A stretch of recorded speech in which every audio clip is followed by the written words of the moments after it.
Es la manera como expresa el juez y jueza su voluntad. Y dijimos que los autos se dividen en autos de sustanciación y autos interlocutorios. Con eso terminé la clase pasada. Quiero empezar por ahí porque eso no quedó en la grabación. Los autos son de sustanciación y autos interlocutorios. ¿Ya? ¿Cuáles son los autos de sustanciación? Los autos de sustanciación son aquellas decisiones, órdenes que hace el juez o jueza. ¿Oyeron?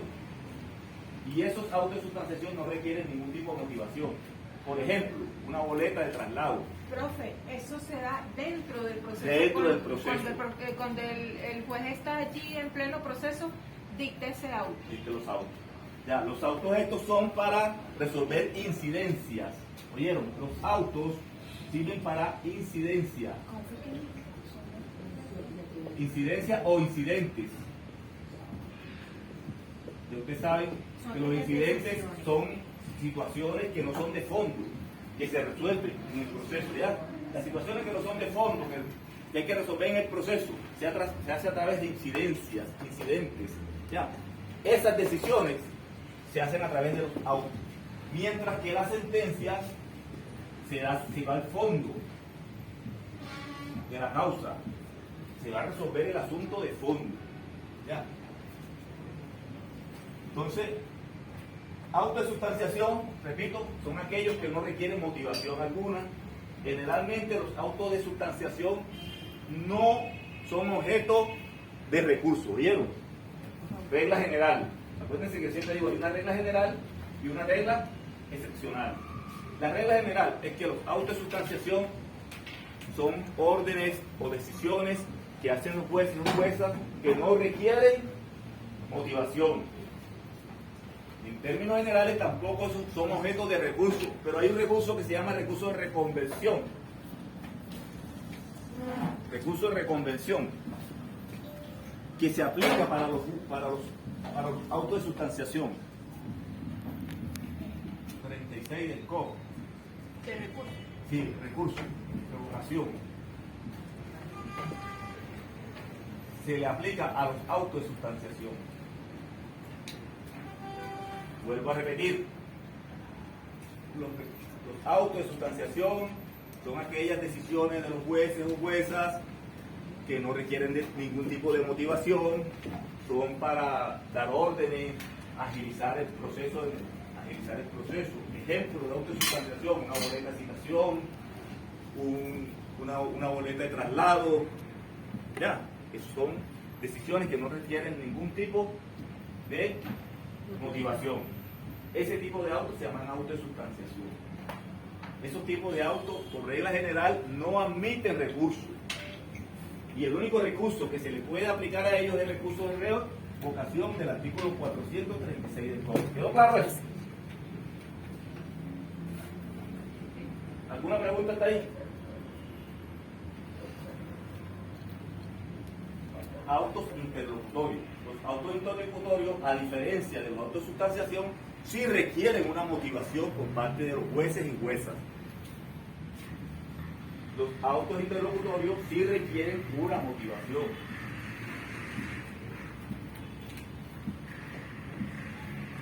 Y los autos interlocutorios son objeto de recurso de apelación.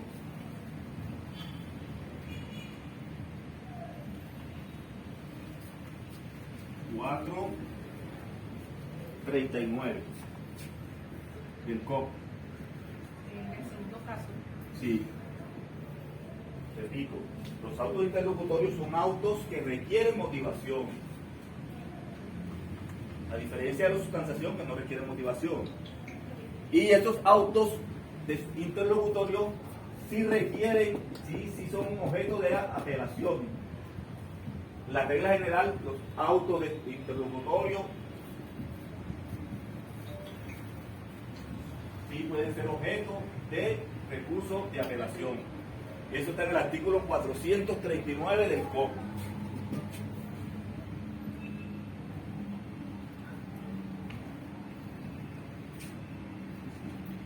Estamos, señores, ubicados en el artículo 157 del COP. Miren para ver qué dice el artículo 157 de su COP. ¿Qué dice? Artículo 157 del COP. Tiene que traer COP. 157 del Código Orgánico Procesal Penal. El Código Orgánico. Código Orgánico Procesal Penal 1. De las decisiones. Decisiones, ¿cierto? Ahí estamos hablando de autos y sentencias. En ese artículo 157, es lo que estoy explicando ya. Las decisiones de los jueces se dan a través de autos y sentencias. Entonces, expliqué lo que son autos de sustanciación, no requieren motivación, y ejemplos. Autos interlocutorios son aquellos que requieren motivación. Los autos interlocutorios, a diferencia de los autos de sustanciación, sí son objeto de recurso de apelación. Pero si autofundados. Esos autos fundados es lo que se llama auto interlocutorio. Cuando hablamos de fundados, pues es la motivación de la que estoy hablando de Dios. Requiere motivación. Requiere motivación. Cuando estamos hablando de la motivación, quiere decir que tienen que ser fundamentados. Eso es lo que llamo yo motivación, la fundamentación. Ya. En algunos autos interlocutorios le ponen fin al proceso. Generalmente, regla general, los autos que le ponen fin al proceso son objeto de recursos de apelación. ¿Oyeron? Los autos que ponen fin al proceso, como cuáles, profesor, el auto de sobreseimiento, que nos vamos a hablar de él, que pone fin al proceso, el auto de sobreseimiento, los que privan de libertad, por ejemplo, el 236, las privativas de libertad son autos interlocutorios también. 236, privativa de libertad, acuérdense. Del COP. Estamos en modo COP. Estamos en modo COP. Aquí está, aquí lo puse, modo COP. El auto que se llama, acuérdense que tiene un PPP, yo le dije, la 236, ¿cómo se llama? Privación preventiva judicial de libertad. ¿Sí te acuerdas de ella, verdad? Oye, ¿te acuerdas de ella? Los interlocutorios entonces son aquellos que requieren fundamentación o motivación. ¿Oyeron? Son aquellos, generalmente los autos interlocutorios intentan ponerle fin al proceso. ¿Cómo se le pone fin al proceso? El proceso comienza y termina con una sentencia. Esa es la regla general. Pero excepcionalmente habrá algunos autos que le ponen fin al proceso. Como cuál, el auto de sobreseimiento, que vamos a hablar hoy por fin. El auto de sobreseimiento es un auto que le pone fin al proceso. Tiene la capacidad de ponerle fin al proceso y tiene la fuerza de cosa juzgada. Ya lo voy a explicar en su momento. Hoy lo voy a explicar. Eso fue acuérdate, Hugo, lo que se le hizo a Chávez. ¿Te acuerdas? Ese sobreseimiento causa fue lo que terminó el proceso con Chávez, con el 4 de febrero. Listo. Bien, entonces, auto interlocutorio, aquel que requiere motivación, es objeto de recurso de apelación. Generalmente los autos interlocutorios tienen recursos de apelación, pero hay también excepciones, ¿oyeron? Como el auto de pase a juicio, ¿oyeron? El del 314, búsquenselo ahí, 314. 314. Del 314 del COP. Ese auto, que es un auto interlocutorio, dice el mismo legislador que no es objeto de apelaciones, ¿oyeron? Exactamente. Ese auto es un auto interlocutorio y el mismo, la parte final del artículo 314 dice que no admite, exactamente, no admite recurso, ¿ves? Entonces hay autos que el mismo legislador, auto interlocutorio, que excepcionalmente el mismo legislador nos establece en la norma adjetiva que no requieren apelación. Pero la regla general es que los autos interlocutorios sí requieren, sí pueden ser objeto de apelaciones, ¿oyeron? De recursos de apelación. Bien, con eso dejamos claro lo que son autos. Entonces tenemos autos de sustanciación y autos interlocutorios. La manifestación expresada por el juez a través de autos que son sustanciación. Otra manifestación de voluntad del juez es una sentencia. Y entonces en materia penal tenemos dos tipos de sentencias: sentencias absolutorias y las sentencias condenatorias. Ya. Todo eso está en el artículo 157 de su COP. Esto que estoy hablando yo está en el artículo 157 del Código Orgánico Procesal Penal venezolano vigente. Ya. Las sentencias son sentencias absolutorias y sentencias condenatorias. Sí, de las decisiones. Ya. Entonces esas decisiones son apelables y tienden a ponerle fin al proceso también y atacan el fondo de la causa, la sentencia. Entonces estamos hablando de sentencias, en materia penal estamos hablando de sentencias condenatorias y sentencias absolutorias. Pero también hemos escuchado hablar de sentencias en firme o definitivamente en firme. ¿Qué es eso? ¿Con qué se pone eso? Porque no admite más recursos, no admite más recursos. Correcto, esas son aquellas decisiones que ya agotamos todos los recursos y quedan definitivamente en firme. Y cuando la sentencia está definitivamente en firme, pasamos a la fase de ejecución. ¿Oyeron? Entonces hay tres tipos de sentencias. Tres tipos de sentencias: sentencia absolutoria, sentencias condenatorias, y esas dos se pueden transformar en sentencia definitivamente en firme. Ya, porque una sentencia absolutoria condenatoria puede mutar a quedar definitivamente en firme una vez que se agotan todos los recursos. ¿Estamos claros en eso? ¿Alguna pregunta hasta ahí? Sentencias absolutorias, condenatorias y definitivamente en firme. ¿Preguntas hasta ahí? Absolutamente firme. Condenatoria y definitivamente firme. Bien, con eso terminamos la clase anterior. Eso bueno que la mi secretaria no grabó. Hoy sí vamos a hablar del proceso ordinario. Les decía a los compañeros que llegaron temprano conmigo que si no alcanzo a terminar hoy, como el otro viernes, ustedes vamos a hacer una integración que ustedes se inventaron, que los felicito por esa iniciativa que han tenido. Proceso ordinario, señores. Proceso ordinario. Hay dos, él sí el especial, ¿no? Ordinario. Libro segundo del Código Orgánico Procesal Penal. Proceso ordinario. Oyeron, voy a explicarles lo que se llama modo de proceder. Antes de llegar allá, modo de proceder. Señores, le dije el libro segundo, no estoy hablando de libro segundo, hay tres libros. El primer libro, segundo libro, estamos en el segundo libro. Y en el título del segundo libro dice proceso ordinario. Es un código orgánico procesal. En el mío dice así, pues yo no sé en ustedes.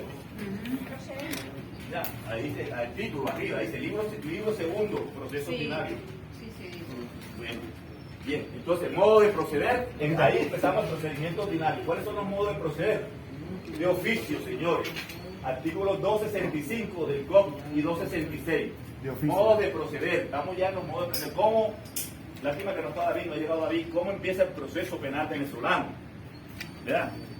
Porque pudiéramos decir que estos no son, como dijo David, como dice el doctor, David dijo el doctor Tavares. El doctor Tavares dice que esto no es propiamente ya parte del proceso, pero así empieza el proceso penal. Yo no puedo decirle otra cosa. ¿Cómo empieza el proceso penal de Venezuela? Auto de proceder. Empieza por flagrancia, excepcionalmente, ¿sí? ¿Ya? O a través de los autos de proceder o modo de proceder. Lo van a encontrar en la doctrina, dice autos o modo de proceder. ¿Ya? Entonces, ¿cuáles son? De oficio, investigación de oficio. Cuando los delitos son los delitos, hablamos la primera clase que hay delitos de acción pública y delitos de acción privada. Lo hablamos, ya tienen que eso claro. ¿Verdad? A instancia de parte, hablamos de eso, están los primeros artículos del COP. Entonces, cuando los delitos son de orden público, los artículos son entonces, el Ministerio Público se entera de esos delitos, ¿verdad? Artículo 265, ¿qué dice el artículo 265? Que lo tienen a la mano ahí. Dice que cuando el Ministerio Público se entere de cualquier manera de la comisión de un hecho punible, ¿verdad? Él ordenará la investigación. Sí. Orden de investigación por parte del Ministerio Público. Entonces, esa es la primera hipótesis. Esa primera hipótesis está en el artículo 265. ¿Para qué? Porque para buscar los autores, ¿verdad? Para determinar quiénes son los autores, identificarlos, confirmar si realmente hay un hecho punible o no hay un hecho punible. Eso es lógico, ¿sí o no? Sí, para resguardar también las evidencias físicas, las evidencias, que eso es lo que se llama cadena de custodia, ¿vieron? ¿Vieron? La cadena de custodia. ¿Puedes repetir eso última parte, por favor? Bueno, repito. Cuando hay un delito de acción pública, ¿verdad? El Ministerio Público se entera de cualquier manera, pero eso no tiene que copiarlo, eso es en el artículo 265, señor. Sí, está. Sí, el Ministerio Público, cuando cualquier modo tenga conocimiento de la perpetración de un hecho punible de acción pública. Exacto, eso está ahí. Un hecho punible, vamos a hablarlo así, un hecho punible, una violación. El Ministerio Público, es la primera hipótesis. Una violación. El Ministerio Público ordena el inicio de la investigación, esa es la primera hipótesis. Ya. El Ministerio Público se enteró de cualquier manera, lo vio por televisión, lo leyó en la prensa, aquí lo dijo.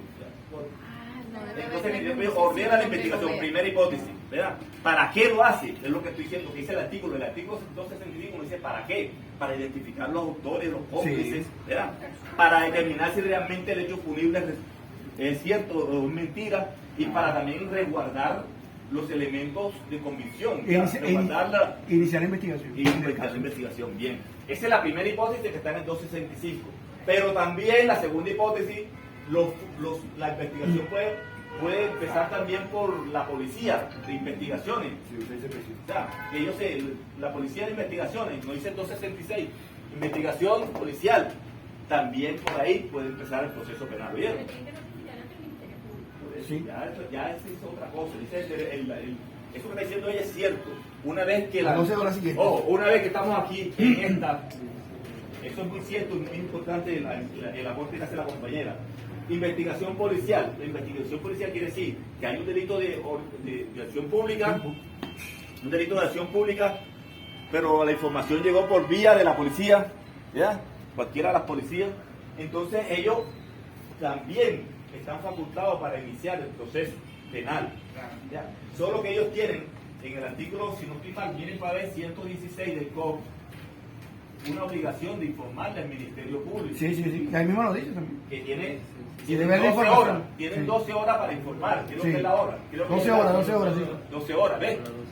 Pero, entonces, modos de proceder: oficio, denuncia, imputación pública y querella. Estoy explicando el primero. Así empieza el proceso penal. También puede empezar de manera extraordinaria, de manera excepcional, por la flagrancia, que ya lo expliqué, ya lo he explicado la flagrancia, ya está claro a ustedes, por eso no voy a... Ya. Entonces ahora estamos ya en el procedimiento ordinario, que empieza. ¿Cómo empieza el procedimiento ordinario en Venezuela? Puede empezar de oficio, por denuncia, por imputación pública o por querella. Estoy explicando apenas por oficio. Artículos 265 y 266, que son las dos hipótesis que acabo de explicar. ¿Alguna pregunta está ahí, señores? Emitirla con un oficio arbitrario. Estos son actas policiales. En mi código está la chuleta, señor secretario. Tiene el código a la mano. Mire los artículos que dice de 6 CPC ahí. Tiene toda la información. Artículo 16, al final. No, pero lo que está en el lápiz. 116. En la ley está del 6 CPC. 35.2, ordinal.2, 40 y 43. Correcto, ahí están. Oyeron. Anoten, artículo 116, anoten. Artículo 116 en concordancia, anoten eso, en concordancia con los artículos 35.2, ordinal.2, 40 y 43 de la ley de servicio de policía. Correcto. Para nosotros aquí en el salón, que nadie lo sepa, vamos a decirle la 6 CPC, papá, no, porque es un nombre muy largo, servicio de policía. Vamos a decirle la ley de 6 CPC para nosotros aquí. Eso no lo va a saber nadie. 25.2. Nada más. 40 y 43. Es muy interesante. En el caso de, no sé si se acuerdan de la funcionaria Nazaret Marín del Sename, que fue ultrajada por funcionarios del 6 CPC en complicidad con una amistad de ella. Tengo entendido que el Ministerio Público le quitó al 6 CPC las competencias para realizar la investigación de oficio correspondiente, porque el procedimiento estaba viciado por razones obvias, porque los que participaron en el delito fueron los mismos funcionarios del 6 CPC, que lamentablemente fueron compañeros de la hoy difunta, pues. Entonces yo quería, en ese caso, ¿cuál es la normativa que se aplica? O sea, ¿cuál es el fundamento de derecho en el cual el Ministerio Público se basó para quitarle las competencias para esclarecer el caso del Cuerpo de Investigaciones Científicas, pese a que este organismo del Estado es un órgano auxiliar del Ministerio Público y dependiente del poder moral? Bien, voy a contestar esa pregunta, pero le dije que no me traigan caso, porque si no se me va ahora explicando caso. Esa pregunta ya está resuelta. ¿Por qué el Ministerio Público le quita esas competencias al CCPC? Porque él lo acaba de decir, porque es superior jerárquico. No, primero porque ¿quién tiene la acción pública? El Ministerio Público. Artículo El 24 del COP, el 111, el 291. Sí. El Ministerio Público es el que dirige la acción penal. Es titular de la acción penal. Sí, ya, es el director del proceso penal en la fase de investigación. Con esa competencia y esa facultad le puede quitar a los órganos, puede pedir ayuda o puede prescindir de ella. Sí. Y eso fue lo que hizo. Ahí está el fundamento legal. Bien, Gracias, pero no me sacan caso porque yo lo sé responder, pero no me sacan un poquito de la materia. No, todo bien, no bien. Pasa que el tema es largo y entonces... Pero es muy pertinente la pregunta. Pero ya esa pregunta tú debías ya responderla porque ya tú sabes ya las competencias del Ministerio Público. Te la dije en las clases anteriores. Artículo 11, 24, 111, 291 y 514, si no estoy mal, están todas las competencias del Ministerio Público y una de esas es que acuérdate que yo te dije, yo comienzo. O sea, y decía, David, que siempre pongo a David de ejemplo, David y yo discutíamos eso, quién ejerce el ius puniendi por parte del Estado. Entonces decíamos que era el Ministerio Público, en mi criterio era el Ministerio Público y él decía que son los jueces. Bueno, pero entonces lo que pasa es que los jueces tienen la potestad de castigar y el Ministerio Público debe perseguir, entonces es ambos. Sí, pero el Ministerio Público, en primera instancia el Ministerio Público. Pero de la acción. De la acción penal. Bien, pero buena pregunta. Yo no digo que no me hagan preguntas, sino que ustedes saben que estamos corriendo por el tiempo. Pero bueno, bienvenida a las preguntas porque las podemos responder. Bien, entonces, ya quedó claro lo que es la investigación de oficio, cómo proceden las dos hipótesis. Señores, aquí no estamos tanto por teoría, sino por la práctica. Entonces, ustedes ya metieron un curso de Derecho Procesal Práctico, entonces ya saben cómo empieza el proceso penal en Venezuela. Empieza por una investigación de oficio que tiene dos hipótesis. La hipótesis es 261, que es cuando el Ministerio Público se entera directamente. Sí. Y la hipótesis 2, cuando se enteran los órganos de investigación policial. Y esos órganos de investigación policial tienen un lapso de 12 horas para informar al Ministerio Público, que es el director de la acción penal. Sí. Ya. Denuncia. En la denuncia está en el artículo 267 del COP. Ubíquense. Vamos a hacer un paréntesis muy grande aquí porque yo creo que de esto se trata este curso, de que ustedes como van a ser altos funcionarios, van a ser jueces, fiscales, tengo la esperanza de que algún día ustedes van a ser fiscales, jueces y van a llegar a las máximas instancias del poder público, del poder judicial venezolano. Yo he hablado mucho del principio de legalidad.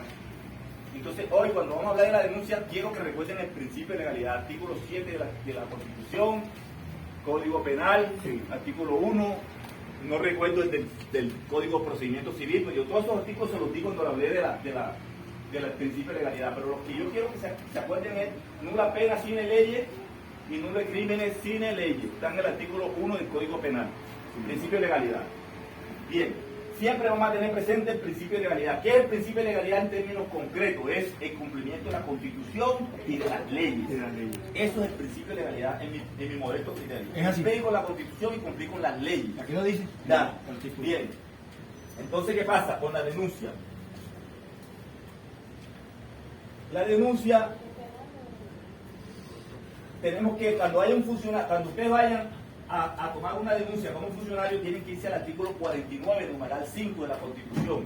Oyeron, siempre que ustedes como funcionarios públicos, la mayoría que son funcionarios públicos, vayan a recibir una denuncia, se van al artículo 49, numeral 5, precepto constitucional. Sí.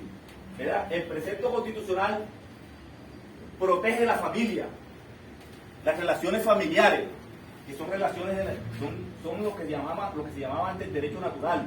O sea, es contra naturaleza que nosotros denunciamos a nuestros propios familiares, porque se supone que la familia prevalece la solidaridad, los lazos de amor, de amistad, ¿cierto? Claro. Entonces, ese principio dice que tú no puedes atacar a tu propia familia, ni tampoco te puedes atacar a ti mismo, porque eso va en contra de la naturaleza humana, que yo voy a hacer cosas que atenten contra mis propios intereses.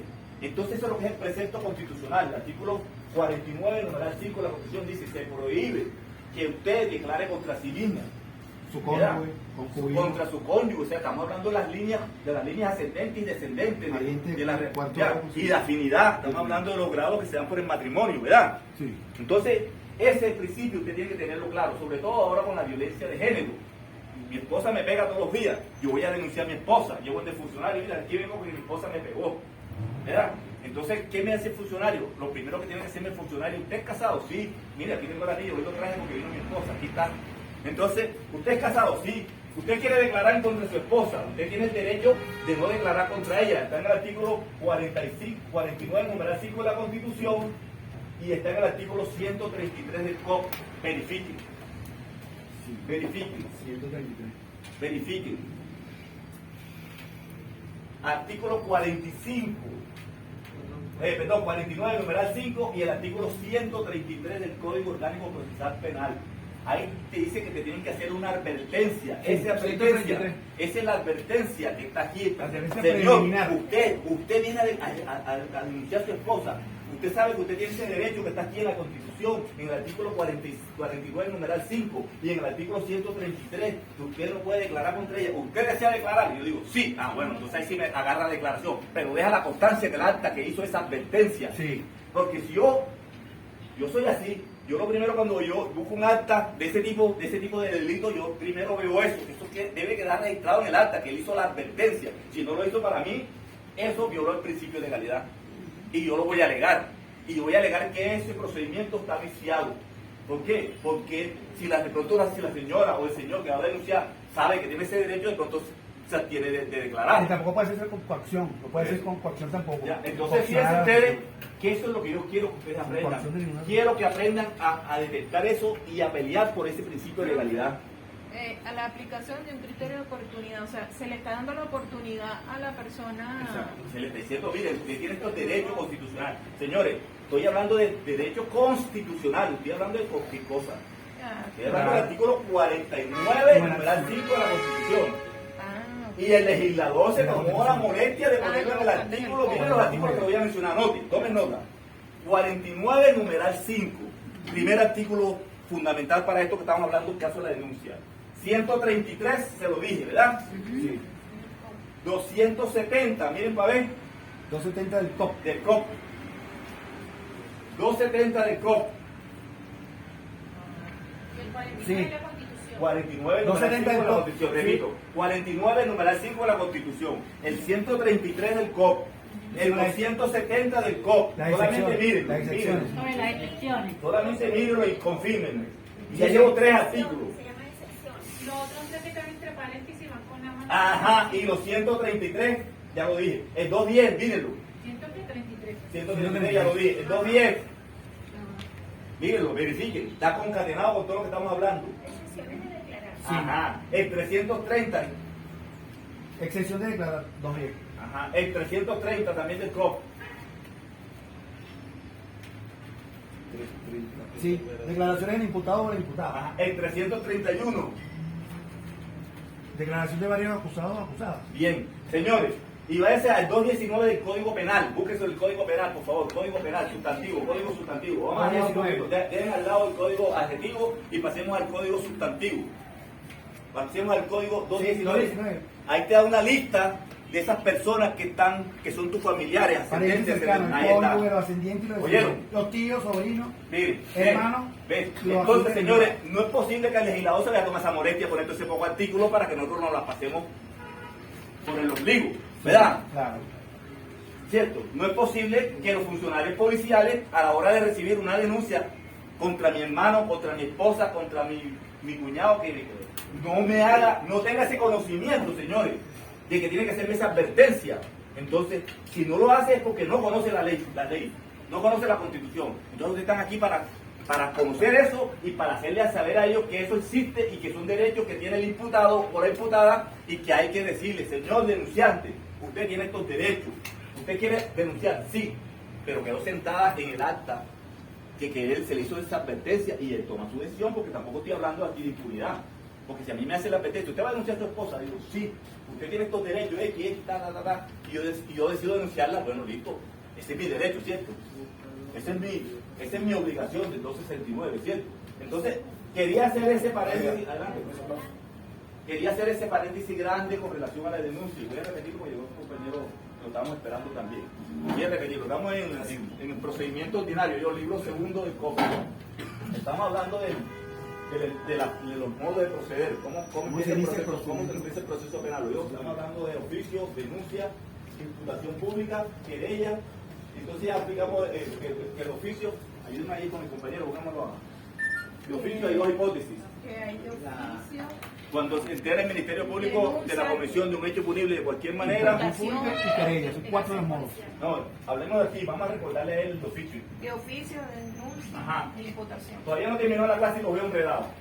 ¿Cuáles fueron las dos hipótesis que expliqué yo sobre cómo es la investigación de oficio? Oficio, El 265 es la primera hipótesis. Cuando el Ministerio Público se entera de la comisión de un hecho punible, ordena la investigación. ¿Para qué? Para determinar quiénes lo hicieron, complicidad, partes y autores, todo eso, ¿verdad? Para determinar si realmente hay un hecho punible o no hay un hecho punible, y para determinar y asegurar pues los medios objetos del prueba. Ya, lo que yo le dije que era la cadena de custodia, o sea, agarrar, y ahí estamos hablando también de la cadena de custodia. Ya, ¿dónde está la cadena de custodia de la Constitución, señores? Artículo 285 de la Constitución, numeral tercero. Artículo 285. Esto que estoy diciendo yo está en el 285. Esto que está en el 265 es lo mismo que está en el 285 de la Constitución, numeral tercero. Son atribuciones del Ministerio En Público. materia penal, el numeral tercero. Sí, aquí está. Ordenar y dirigir la investigación penal de la interpretación de los hechos punibles, Ajá. para hacer constar su comisión con Oiga. todas las circunstancias que puedan Eso influir se repite en el artículo en la 265. calificación y responsabilidad de los autores A ver, búscate la cadena de custodia, siga leyendo. y demás participantes, así como el aseguramiento de los objetos Ahí activos está. y pasivos Ahí está. relacionados con la perpetración. Ahí está, eso es cadena custodia. No, no, señores. hombre, pero es. Eso es la cadena custodia, ahí está. Ese es el rango constitucional de la cadena custodia. Del Código Orgánico Dos. Procesal. No, señores, es 885. Constitución, No, 285 de la No. Constitución. 285. 285 de la No, ese Constitución sí, de la pero República en el Bolivariana de Venezuela. Ay, no. Están las competencias del Ministerio Público. Recuerden que la clase pasada el compañero aquí está que me 265, recordó. ¿verdad? No, el precepto constitucional. Cuando la- No, profe, lo estoy concatenando con el Código Orgánico Procesal Penal. Correcto. De la investigación de oficio, llegó la información fue al Ministerio Público directamente, que él hace eso. La segunda hipótesis es el 266, llegó web para el informe de la Comisión de Derechos Por la Humanos, policía, pues sí, llegó sí, a sí. la investigación con la policía. Entonces le decía yo que es la segunda hipótesis, y decíamos que los funcionarios policiales que se enteran tienen, ojo, Tienen 12. Hasta 12 horas hasta 12 horas para informar. para informar, 12 horas. Ellos deben hacer se me está olvidando que esto es clave. Menos mal que llegó el compañero y me dio la oportunidad, ya se me había olvidado. Mire, ellos tienen aquí la obligación de hacer diligencias urgentes Sí, y necesarias. ¿Oyeron? para Eso es identificar clave. los autores. Para identificar los Ojo con autores. eso. Porque me acordé que tengo un caso precisamente donde me voy a fundamentar en eso. Ellos ahí, Diligencias urgentes. ellos Sí, se enteraron. para identificar los autores. Ojo, el compañero militar se entera de la Comisión de Derechos Punibles. Él comienza a hacer sus investigaciones. ¿Cuáles? Las urgentes y necesarias. Pero ¿cuáles son esas, profesores? Las urgentes y necesarias. Identificar a los delincuentes Sí. y el aseguramiento también de los objetos o medios de comisión del delito. La cadena Esas son, custodia. ¿oyeron? Entonces usted tiene 12 horas para hacer eso y luego informarle al Ministerio Público. Usted, por mutuo propio, se llama investigaciones a mutuo propio que tienen los órganos de policía de investigación cuando se enteran del hecho punible, que buscan identificar a los delincuentes.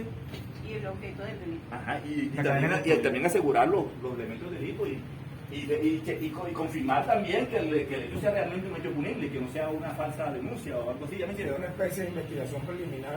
Correcto, que Lazo de tiene, 12 horas. exactamente, tiene ese lazo y después le informan al Ministerio Público. Ahora, ellos lo pueden hacer desde la primera hora, que se enteren, pero si no lo pueden hacer porque están haciendo esas diligencias urgentes y necesarias, enseguida ellos, pues, después les tienen ese lazo para... Oye, porque si no, amarraríamos las manos a los funcionarios policiales y no pudieran hacer nada si no se pueden comunicar con el Ministerio Público. Entonces, no, y a veces es una cuestión práctica. ¿Ven? A veces necesitamos que los funcionarios actúen ya por iniciativa propia, porque mientras que llaman al Ministerio pues, se fugaron los tipos o desapareció la prueba, Claro. ya, el rastro, lo que sea que tenían que hacer. Entonces, imagínate. Entonces, eso es una cuestión práctica. Bien. Entonces, estamos en la denuncia, que es el segundo modo de proceder. Y estamos diciendo que cuando hablamos de denuncia tenemos que ir al artículo 49, numeral 5. Mi esposa está aquí, le presento a mi esposa, como lo han presentado, ella está grabando hoy, la traje aquí, por eso estoy un poquito más nervioso. Entonces, artículo 49, numeral 5. Precepto constitucional, decía yo que la familia tiene vínculos de solidaridad, amistad, amor, filiación, toda esa carreta, la familia es la base de la sociedad, dice la Constitución.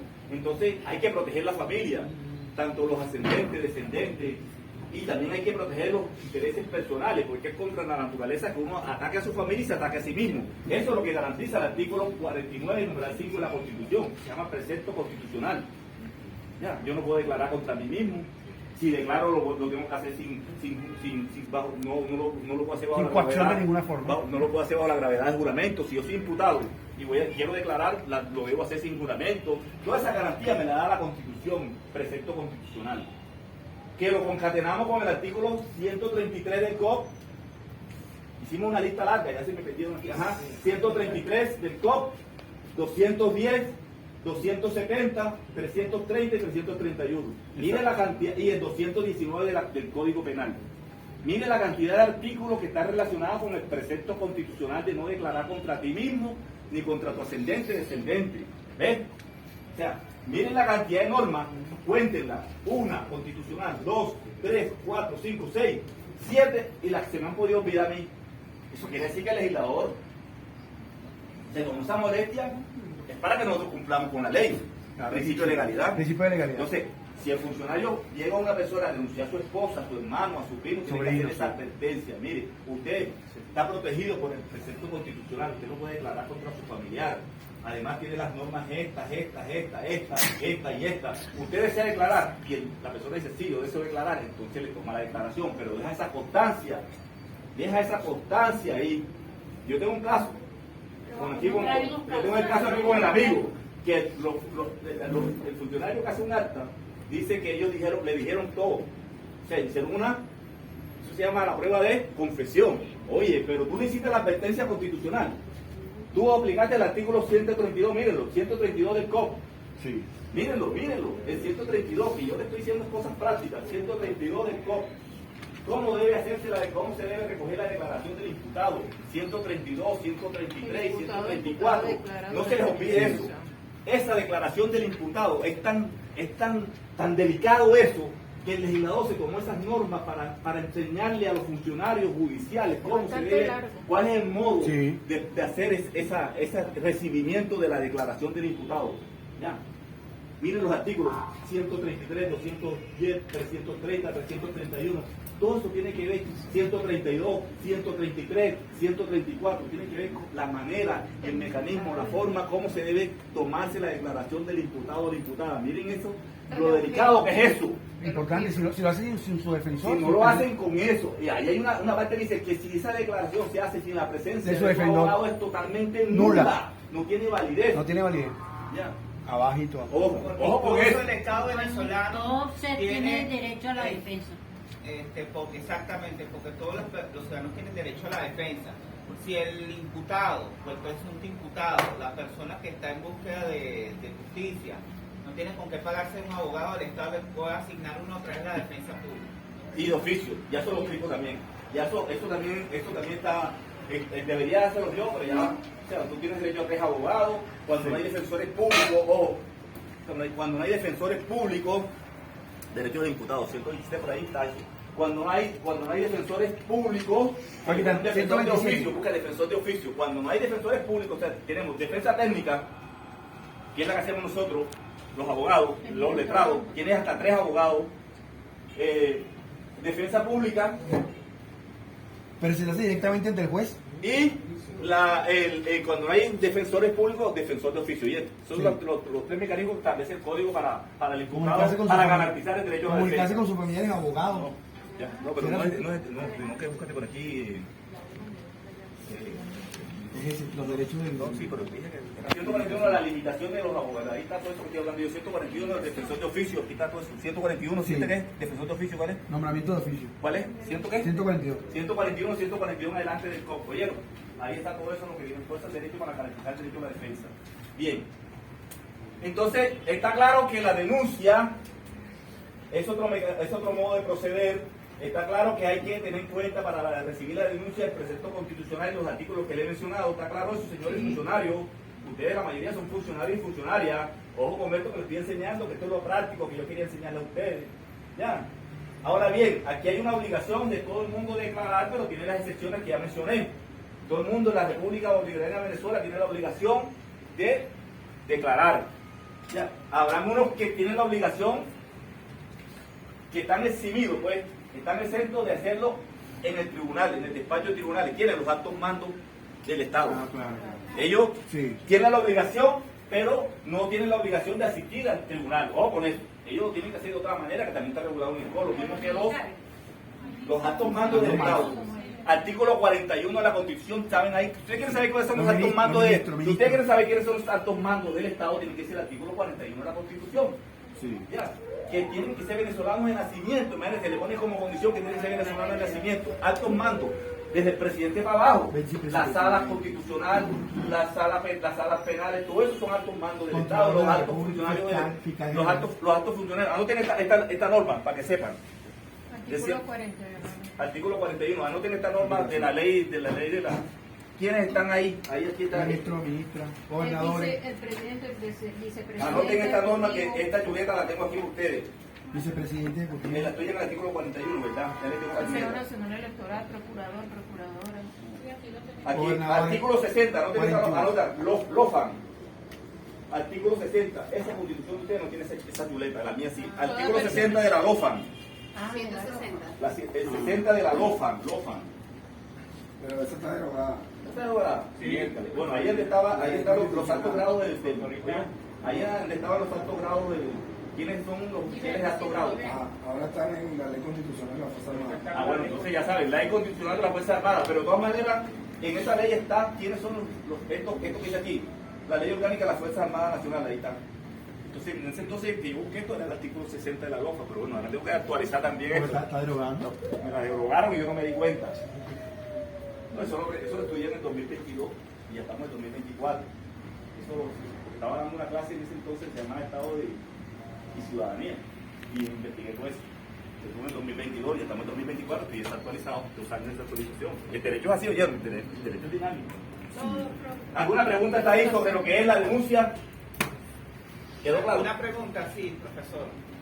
Últimamente, gracias a los avances de la tecnología de algunos años para acá, se han usado las redes sociales para realizar denuncias ante el Ministerio Público, que agarra con el uso de un teléfono móvil, ¿verdad? O con cualquier artefacto por el que usted pueda grabar un video, ¿verdad? Lo sube a Twitter, cita la cuenta del Ministerio Público, ¿verdad?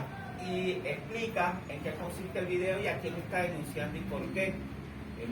Claro, y gracias a las redes sociales, como eso es un contenido de interés público, se viraliza y entonces eso llega a manos del Ministerio Público, quien por instrucción del Fiscal General de la República, Antares William Saab, ordena la investigación de oficio, como usted lo acaba de explicar, en el artículo 265, pero esa denuncia que pueda hacer un ciudadano común, digamos, de una forma más simple, para que el proceso va a ser más rápido, sería la denuncia vía noticia criminis, ¿no?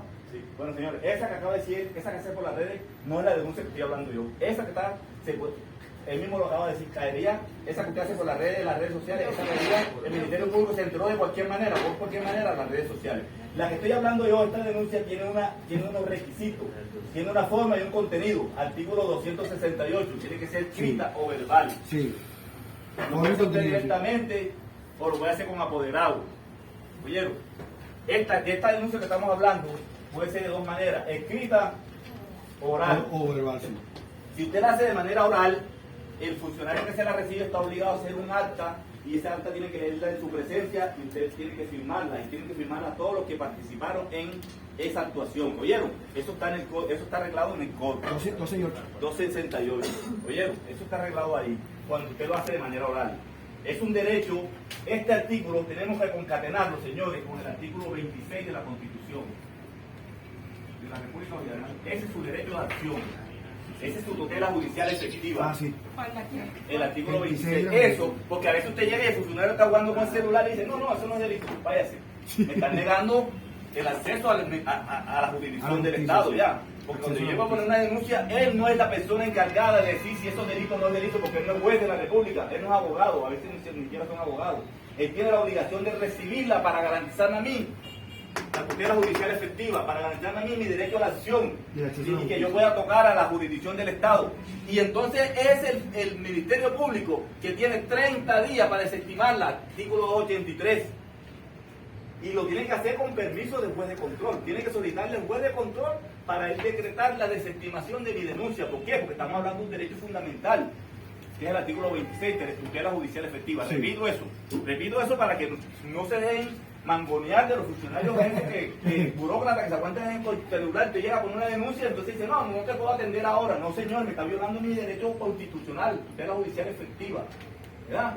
Y mi derecho a la acción, me la están negando. Y además de eso, tú no eres el que va a decir si eso es delito o no, porque tú no eres juez ni eres fiscal. Eso lo tiene que hacer el fiscal. Una vez que tú tramites la denuncia, el fiscal tiene, de acuerdo al artículo 283, que se llama desestimación, tiene hasta 30 días para decir si eso es o no es un hecho punible. Y si va a tomar esa decisión, tiene que pedirle autorización al juez de control. Ojo con eso, porque a veces pasa en la práctica que uno va a poner la denuncia y me llaman, profe, mire que vine a poner la denuncia y no me la quieren recibir. Y sobre todo el tema de violencia de género, que eso es más delicado todavía, cuando ese funcionario está sujeto a una sanción disciplinaria si no recibe la denuncia de violencia de género. Tenemos acá con eso, señores, derecho práctico, el derecho procesal práctico. Entonces, con eso creo que terminamos todo lo que tiene que ver con la denuncia. Lo que yo prácticamente quería enseñarles, repito, cuando vayan a la práctica, que revisen las actas policiales, revisen que si la denuncia la hace un familiar, un hermano, todo, que le hayan hecho estos artículos que le acabo de mencionar, porque si no lo hicieron, si esa acta está viciada por violación al principio de legalidad. Eso es lo que yo quiero que ustedes aprendan aquí prácticamente. Bien, la imputación pública. No, que el profesor Hugo Martínez se robó 400 millones de dólares del Banco de la República, tal. Bueno, me están haciendo eso públicamente, lo que hicieron con el ciudadano Tarek. Tarek, sí. Tarek Alexander.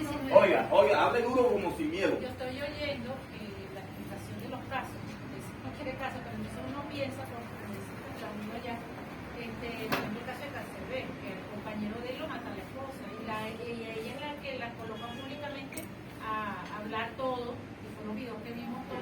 Pero entonces, si yo hubiese sido el defensor del que mató, yo verifico si esas cosas le hicieron eso. Y si no lo hicieron de mala fe, mira, yo tuve un caso, yo a veces le traigo estas cosas porque no es por prácticamente un señor en Petare, colombiano, mató a su hijastro, porque su hijastro era lumpen, era delincuente común, vendía droga y tenía un niñito, tenía un hermanito, hijo de él, de 8 años, se lo quería llevar por ese camino. Tuvieron una discusión, se le vino encima con un arma y él, pum, le puso los disparos, pum. ¿Quién era el único testigo que estaba ahí? El 6CPC, el niñito, se lo llevó al 6CPC, se llevó al niñito y le tomó la declaración. Señores, le tomó la declaración. ¿Cuántas violaciones hubo ahí? Eso apenas llegué yo dije, no, eso es nulo. Sí. ¿Por qué? Porque no lo hizo la presente condición, además siendo un menor de edad, 8 años, tenía que estar su representante legal. Se cayó eso, señor, y ese señor está en libertad. Además que también alegué otras cosas, pero una de las pruebas fundamentales era esa. Era el testigo presencial. ¿Ya? Y ese testigo presencial, así como hicieron ese procedimiento, el 6CPC de allanamiento, estaba viciado de nulidad. Sí. Y eso lo tuve las excepciones. Esa declaración quedó por fuera del ofrecimiento fiscal. Y ahí tenía ya el caso ganado solamente con eso. Entonces yo no estoy enseñando esto para que ustedes, sino que eso es una realidad en la práctica. Ya. Bien. Entonces, imputación pública, el caso de Tarek es el ejemplo más palpable que tenemos tú. Todo el mundo, esto que hubiera hecho yo, si hubiera sido Tarek, yo me presento, señor Ministerio Público, me están acusando que me robé una cantidad de dinero, vengo para que ustedes me investiguen. Ya, entonces ese es el artículo 272, ¿verdad? Ese primer paso. Ahora, si usted, que fue el que hizo la denuncia pública por televisión diciendo que yo era el lumpe, que yo era delincuente, resulta que eso es falso, aquí tiene usted una responsabilidad. Eso es lo que yo quiero que usted sepa prácticamente. Oye, tiene que pagar las costas de la investigación. Sí, en el COP. Todo está en COP. Estoy hablando, hoy modo COP, mire, por eso le gusta. 272. Hoy es modo COP. Hoy vino modo COP. 72 y 73. Sí. Imputación pública está regulado. Es esa imputación que te hacen por los medios de comunicación, lo que dice el compañero. Pero si yo lo hago, si yo sé que hago esa denuncia, resulta que yo me presento ante el Ministerio Público, bueno, fulano y tal, que hicieron por las redes sociales y por la televisión, por todas partes, que yo me estoy en un lumpe. Yo veo que usted me investiga, viene el Ministerio Público a hacer investigación, arroba la investigación que no es mentira, entonces esa persona está obligada aquí a pagar las costas. Una pregunta. Claro, usted me dijo que no le trajeran casos, pero breve no es para entendernos, ¿ok? A propósito de lo que él acaba de plantear por la denuncia vía redes sociales, Noticias Criminis, ¿verdad? En diciembre del año 2022 se presentó un caso cerca de mi casa. Yo vivo en los Jardines del Valle y como a 2 cuadras, digamos así, queda un edificio de militares, se llama JB Arismendi. Ese se ve desde la autopista y está cerca del puente Cortes del lado de la autopista. El caso era de uno de los propietarios que denunció a la Junta de Condominio, a la presidenta de la Junta de Condominio por irregularidades. Y vino el marido de ella, que es militar, y con un arma fue a amedrentarlo. Se bajó un vehículo Toyota Corolla y en el estacionamiento del edificio la amedrentó. Y el señor lo grabó, ¿verdad? Con tan buena suerte para el señor que él mismo se metió un tiro al militar, él mismo se metió un tiro. Y entonces salió la denuncia en las redes sociales, y entonces la cuestión se viralizó, pero el proceso no avanzó, o sea, todo quedó ahí. El proceso no avanzó, bueno, incluso el tipo se murió el año pasado, ya tuvo un obituario le dieron irónicamente, ¿no? Porque eso yo creo que ese comportamiento es una deshonra para su institución militar. Pero el funcionario le pegó el disparo al señor. No, él mismo se disparó. Él mismo se disparó. Amenazándose, le salió un tiro. Eso no se sale, profesor. Si uno no se sale, si tú no le metes el disparo, eso no se sale. Mentira que a ti no se sale. El mismo presionó el arma de fuego. Estaba nervioso. Ok, etcétera. Pero lo que quiero decir es que ese procedimiento no avanzó, no hubo algún... Porque lo pudieron haber capturado y lo pudieron haber puesto a la orden del Ministerio Público. Sí, pero fíjate tú que eso tiene que hacer la víctima.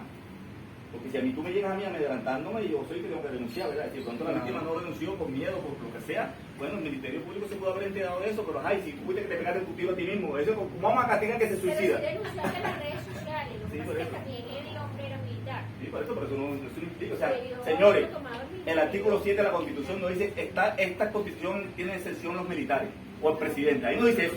Ahí dice que todos y todos estamos obligados a cumplir la Constitución. Métase eso en la cabeza. El principio legal. O sea, ahí no te dice que su compañero porque es militar está exento de la Constitución, de cumplir la Constitución. Al contrario, eso para ellos es agravante. Eso para ellos es una circunstancia que agrava la conducta, porque uno tiene que ser buen ejemplo. Uno cuando es funcionario tiene que ser buen ejemplo para la comunidad. Porque pues eso agrava la es conducta. un representante del Estado. Claro. Entonces no se está diciendo que no, porque era militar. Sáquense eso de la cabeza porque están estudiando derecho. Eso lo dice la persona común y corriente porque creen que ellos tienen algún tipo de privilegio. Pero aquí nadie tiene privilegio. Artículo 21 de la Constitución. Nadie tiene privilegio en este país. Artículo 21 de la Constitución. Bueno, lo que pasa es que el derecho, se lo dije en el primer día de clase, el derecho es el deber ser. El derecho se viola, señores. Hay veces que no se cumple la ley, hay veces que esto que estoy diciendo yo, ni los jueces lo cumplen. Pero no quiere decir que nosotros tenemos la obligación de aprender esto y de exigir que se cumpla. Claro. ¿Ya? El 21 nosotros estamos estudiando derecho. Todas las personas son iguales ante la ley. Las únicas leyes que se cumplen indefectiblemente son las leyes de la naturaleza. Las leyes de la naturaleza se cumplen indefectiblemente. Las leyes humanas y sobre todo las leyes de derechos deben ser, no se cumplen. Para eso, si no tuviéramos trabajo, señores. Ni tuviéramos que estudiar, si todo se cumpliera, no tuviéramos la oportunidad. Bueno, entonces ya saben lo que es la imputación pública, ¿ya? ¿Alguna duda ahí? 31. No la voy a explicar a fondo, pero voy a explicar dos cosas importantes que deben saber de la querella. 274. 284. No, 274. 274 y hasta el 281 del Código Orgánico Procesal Penal. La querella. Otro modo de proceder. ¿Qué diferencia hay entre denuncia y querella? Señores, que la denuncia se hace ante el Ministerio Público y ante los órganos policiales, ¿verdad? La querella no, la querella se hace ante los jueces y juezas de la República. No tiene eso que ser la diferencia. Esto es una denuncia cualificada entonces. Solamente se hace ante juez y juezas de la República. Y es privada. Sí, es privada. La querella. Ahora, ¿cuándo hago la querella ante juez de control? Esto es lo práctico. Cuando el delito es de oficio, juez competente, juez de control. ¿Cuándo hago ante juez de juicio? Cuando el delito es de instancia de parte. Ojo, señores, para cuando sean abogados y abogadas. Repito, querella es una denuncia cualificada. ¿Por qué? Porque se hace ante los jueces y juezas de la República. ¿Cómo lo hago? Modo de hacerla. Cuando se trata de delitos de acción pública, la hago ante juez de control. La introdujo por la URDD, por eso les puse esa tarea. Todos que hagan clase conmigo tienen que ir a la URDD para que aprendan eso. Por ahí se mete. Se consigna por ahí, se distribuye, le cae el juez que le cayó, bueno, ya saben después cómo es el proceso.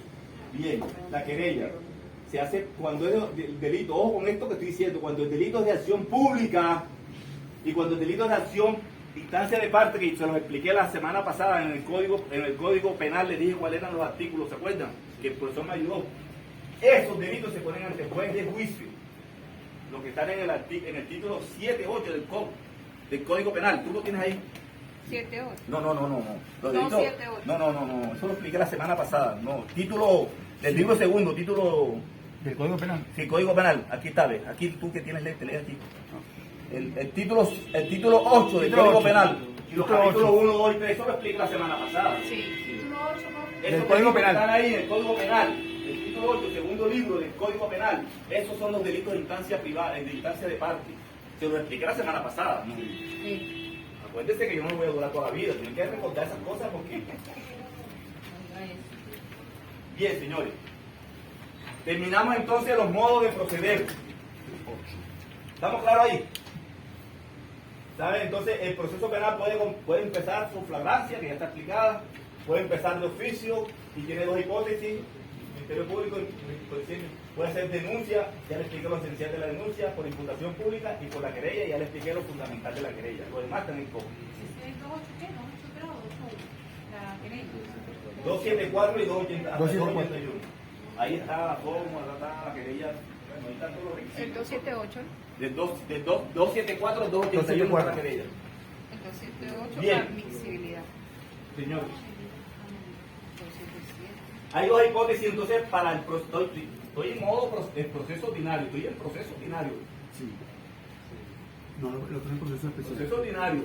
Estamos en el libro segundo, le estoy diciendo desde que empecé la clase, para que se ubiquen los que están perdidos. En el libro segundo de COP. Todo esto que estoy explicando tiene que ver con el procedimiento ordinario. ¿Oyeron? Y yo lo que hice fue sacarle lo más importante del procedimiento ordinario. Entonces, el procedimiento ordinario, hay dos hipótesis que voy a explicar. La primera, cuando a la persona se le aplica una medida cautelar.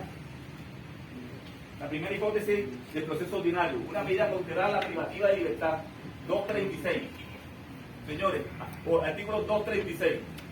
Pero antes, quiero que sepan que generalmente no lo sabemos, creemos que nada más son las 236 y las 242, que son las medidas privativas y las medidas sustitutivas, lo menos graves, creemos que son las únicas medidas cautelares que tiene nuestro COP. Y resulta que en el artículo 292 del COP hay una medida cautelar, y en el 155, verifíquenla, usted puede ser conducido por la fuerza pública. Esas son medidas cautelares también, que a veces la gente no las explica.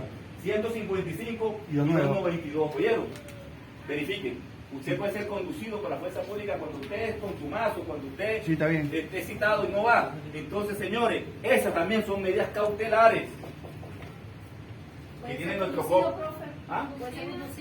Por la fuerza pública. Comparencia obligatoria. Pero tienen que tener el código a la mano. Pues. 155. Ahí están. Si tienen el código a la mano, se me da cuenta que lo que estoy diciendo yo está ahí. Él o la testigo experta en... Ya, exacto. Cuando Y 292. el 292 y el 150 son otras medidas cautelares que generalmente no se les explican a ustedes y otras en este curso para que ustedes sepan que no solamente son las de 236, que es la privativa de libertad, que es la más famosa, y las medidas sustitutivas o las menos gravosas, que son las restrictivas de libertad. Todas estas también son medidas cautelares. Estas, la de 155 y 292, que es cuando te agarra la policía y te lleva a la fuerza a que tú comparezcas cuando tú eres una persona contumaz.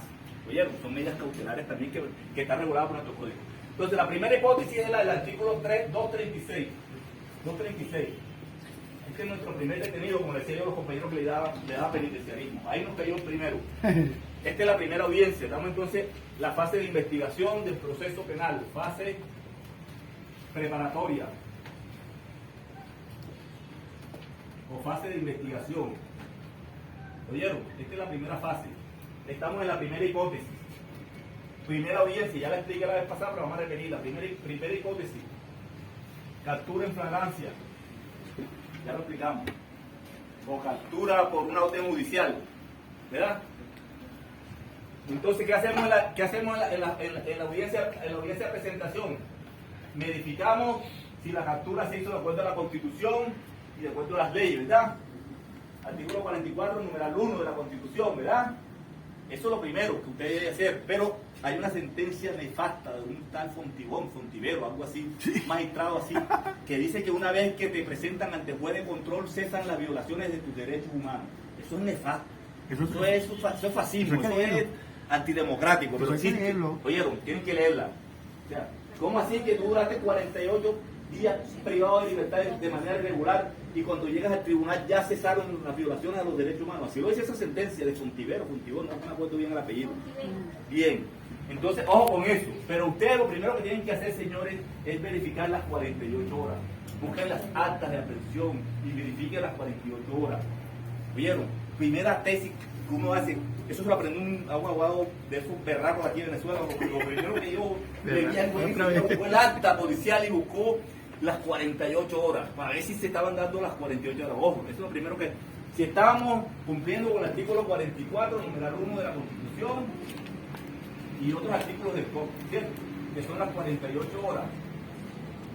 Pero resulta que esas 48 horas para el Ministerio Público se paralizan, digamos que cuando él introduce ante la URD, oyeron, no se le olvide eso, cuando él introduce ya el expediente ante la URD, se paralizan las 48 horas. Ojo, a mí me pasó, y por eso se lo estoy diciendo a ustedes, que yo como aprendí eso de que las 48 horas, y resulta que yo lo capturaron creo que un viernes y me lo presentaron el lunes en la tarde, tardísimo. Yo dije, uy, comencé a sacar mis cuentas con los dedos, porque yo sé contar con los dedos así, y hay más de 48 horas. Pero resulta que yo no sabía que cuando el Ministerio Público introduce el expediente a la URD, enseguida esas 48 horas se paralizan, ¿vieron?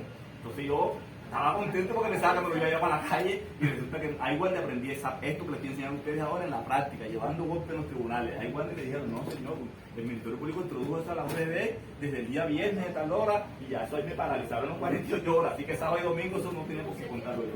Entonces, las 48 horas es la legalidad, es lo que tiene el Ministerio Público para presentarte a este juez de control. Lo primero que tenemos que hacer, ¿verdad? A menos de que pase por el URDS que dices tú. Por eso, primera audiencia, se llama la audiencia de presentación. Audiencia de presentación. Es la primera audiencia de ustedes. Ahí se hace la imputación del Ministerio Público, imputación.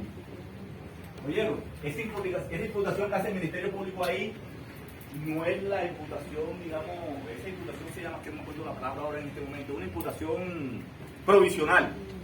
¿Oyeron? Esta imputación que hace el Ministerio ahí sobre la adecuación típica de la conducta cuando está detenido, ¿cómo es lo que dije la palabra? Se me olvida. Provisional.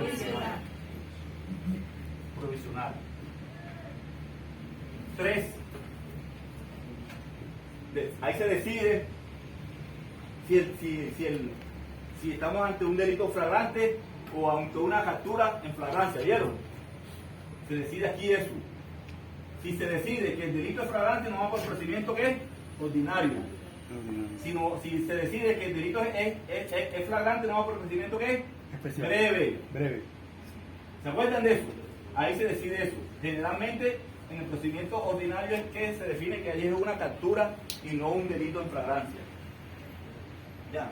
Y lo último que se define ahí en esa audiencia, porque usted no puede ponerse a inventar cosas en esa audiencia, es si la persona se sigue con una medida privativa, con una medida restrictiva o con libertad plena. Si la investigación se va a realizar con la persona privada de libertad, 236, que es la hipótesis que estoy explicando, si con una medida restrictiva, 242, o si se va en libertad plena, como manda la Constitución, principio de afirmación de libertad y principio de estado de libertad, artículo 229, anoten eso, y artículo 9 del COP. Artículo 9 y artículo 229 del COP tienen que metérselo en el bolsillo, en el corazón, como hicieron con el principio de legalidad.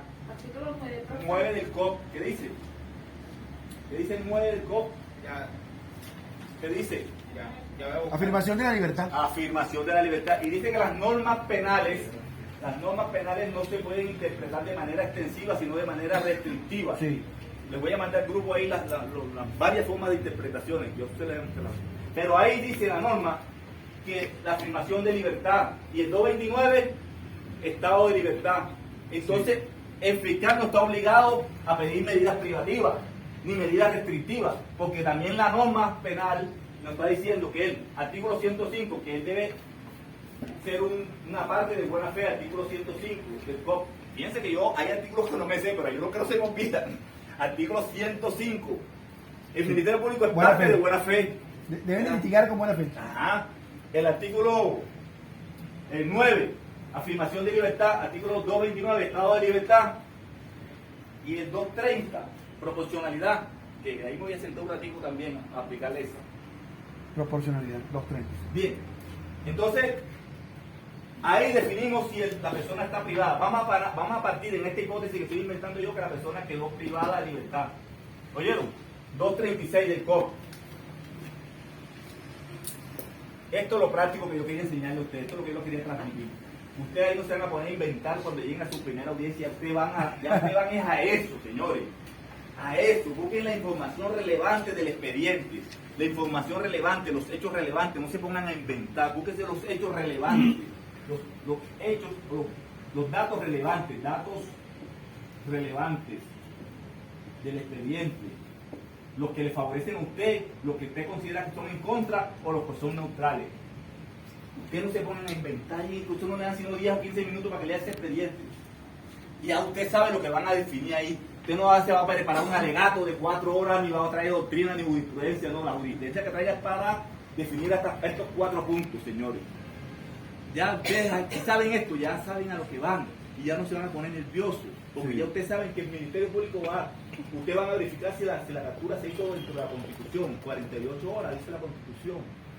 Si ya el Ministerio Público aprovecha para hacer la imputación, ¿no? Te imputo de asociación para delinquir, que es lo único que sabe hacer el Ministerio Público, asociación para delinquir, y bueno, los demás delitos que se saben, porque más se sabe es asociación para delinquir. Para todos hay asociación para delinquir para ellos. Y luego, si nos vamos por el procedimiento breve, procedimiento ordinario, y luego si la investigación se realiza, si esta fase la realizamos con la persona privada de libertad, con la persona restrictiva de libertad, o lo hacemos con las personas en libertad plena. ¿Oyeron? Eso es lo que ustedes van a definir en la audiencia, en la primera audiencia presentación. No van a ponerse a inventar más nada. Bien. No, pero perdón, repítame 3. Si es captura o si es delito en flagrancia. Porque si es delito en flagrancia, nos vamos para el procedimiento abreviado. Y si es captura en flagrancia, el Ministerio Público dice, vámonos por el procedimiento ordinario, porque hace falta investigación de todo. Y echan la carrera ese pum. Ya vamos por el procedimiento ordinario que estoy explicando yo. Pero la persona que era privada, si ciudadano juez, dígame una medida privada. Usted me hizo una pregunta, profesor. Usted me hizo una pregunta muy interesante y yo no la supe responder porque me agarró hueva, porque no me iba a quedar así. Él me hizo la pregunta que quién pedía la. Algo usted me dijo así, que quién pedía en el procedimiento, el fiscal solicitaba el procedimiento breve. Exactamente, sí lo pide el Ministerio Público. Ahora que estaba estudiando para esta clase, me di cuenta que en el COP dice que lo pide el Ministerio Público. Aunque yo también respondiría, porque usted también es conocedor del derecho y también pudiera el juez decir, determinar, ya, pero quien pide, de acuerdo al código, para ser exacto con la pregunta, es el Ministerio Público quien solicita el procedimiento breve o el procedimiento abreviado. Oye, eso está en el COP. Lo leí en el COP y me acordé del profesor. Pero igualito el juez también tiene la obligación porque fue conocedor del derecho, que fue lo que le respondí yo a él. Pero para ser más exacto, el COP dice que lo tiene que pedir el Ministerio Público. Oye, y como yo estoy aquí para enseñar lo que es exacto y no lo que yo creo, así que corrido, profesor, ya le respondí eso. Entonces, estamos en la privativa de libertad. Vamos a hacer la investigación con la persona privada de libertad, señores, primera hipótesis. Entonces lo vamos al 236. El Ministerio Público tiene un lapso de 45 días. Sí. De 45 días, ojo con esto, para presentar los actos conclusivos. Son 3 los actos conclusivos, ¿oyeron? Son 3 los actos conclusivos, señores. No uno solo como cree el Ministerio Público, son 3. Por eso tenemos la cárcel llena, las aulas llenas de gente, porque ellos nada más se saben uno solo. Ellos nada más saben es acusar, pero son 3 los actos conclusivos. Las investigaciones pueden terminar de 3 maneras. Archivo fiscal, 280 y algo, profesor, usted que tiene el código a la mano. Cuando el fiscal nunca presenta los actos conclusivos. Búsquemelo, yo lo tengo anotado por aquí, pero no me acuerdo. 280 y algo, archivo fiscal. El 300, sobreseimiento. Y el 308, que es la acusación. Yo lo tengo anotado por aquí, pero no lo veo. Son artículos del COP. Estoy en el COP. Estoy diciendo los actos conclusivos. Son el 290 y algo. Pero cuando Ajá, el archivo, ¿dónde está? 297. Ajá, 297 archivo, 297. Y el 300 sobreseimiento. Y el 308 que si no se me olvida que es la acusación. Esas son las maneras, señores, que puede terminar la fase de investigación o fase preparatoria. Se llaman actos conclusivos. Pregunta de examen. ¿Cuáles son los actos conclusivos en Venezuela? 3. Señores, no es uno solo como pretende el Ministerio Público. No es solamente acusación, son 3. 297, archivo fiscal. Sobreseimiento y acusación. Señores fiscales, señores, son 3. No siempre tienes que acusar. No puedes estar acusando por acusar, señores fiscales. Porque son 3 las formas que tú tienes que le da la ley para que tú hagas un acto conclusivo. Cuando tienes la persona privada de libertad, tienes 45 días. ¿Claro ahí? Más claro que el agua. Pregunta está ahí. ¿Pregunta hasta ahí? ¿No hay preguntas? Sí hay preguntas. ¿Qué sucede si el fiscal se excede el lapso y no acusa? Bien. O no presenta el acto como... Si la persona está privada de libertad y el fiscal viola los 45 días, a esa persona se le cambia la medida privativa de libertad por una menos gravosa. Pero hay un artículo que es el artículo que voy a explicar yo, que es de la proporcionalidad, que lo dije al rato, el 230. Ahora voy a explicar esa pregunta al profesor más ampliamente. ¿Oyeron? Cuando llega ahí al decaimiento. ¿Por qué? Porque el fiscal, cuando vea que el delito es grave, que se le está llegando el tiempo para los 45 días y no ha podido, él pudiera presentar la solicitud de una prórroga. ¿Verdad? Él pudiera presentar una prórroga. Pero en este caso, si la persona está privada de libertad, el código no habla de esas prórrogas. 236, dígame si ella habla de prórroga, no dice prórroga ahí, no. 236. Ese es para otra hipótesis. Ya, para otra hipótesis. Pero en esta que estamos hablando, ¿no? Donde la primera hipótesis es que la persona está privada de libertad, solamente tiene 45 días. Y aquí el Ministerio Público, aquí no es como en Colombia. Yo aquí estoy dando el caso, estoy leído 2 veces ya hoy, que yo estoy aquí porque el Ministerio Público se dejó vencer los plazos y me dio una medida menos sustitutiva. Y me vine a Venezuela. Pero aquí en Venezuela yo no he visto un fiscal que no en los 45 días no ha visto la posesión. Aquí los fiscales son trabajadores. Entonces no se pongan a esperar y que el fiscal no se va a dejar vencer los términos. No, señor. Aquí no estamos en Colombia. Aquí sí se cumplen los términos esos los 45 días. Ahora, señores, práctico. ¿Qué quiero yo que ustedes sepan de esos 45 días? Tengo a la persona privada de libertad. Voy a esperar que el fiscal se ocupe los 45 días haciendo la investigación él solo porque él es el que tiene la potestad de hacerlo. No. No y no. Artículo 27, 127, numeral 5, señores. Anoten eso en su corazón. Ustedes tienen que ponerse las pilas también. Así ustedes tengan la presunción de inocencia. Así en la carta la tenga el Ministerio Público, señores abogados. Ustedes defensores tienen que ponerse las pilas. Pidan diligencia. Artículo 127, numeral 5 dice que usted puede pedir diligencia al Ministerio Público. Pidan esa diligencia. Para desvirtuar las imputaciones. Pidan porque hay un artículo del código que se llama investigación integral. Búscame ahí, ayúdame ahí. Investigación integral. Yo dije que 263. Investigación integral. El Ministerio Público está obligado a investigar lo que te culpa y lo que te exculpa. 263. Investigación integral. Marquen su código, pónganlo ahí. Esto, márquelo. Esto que 263, alcance se llama. 263. Se llama alcance, pero eso se llama investigación integral. Sí.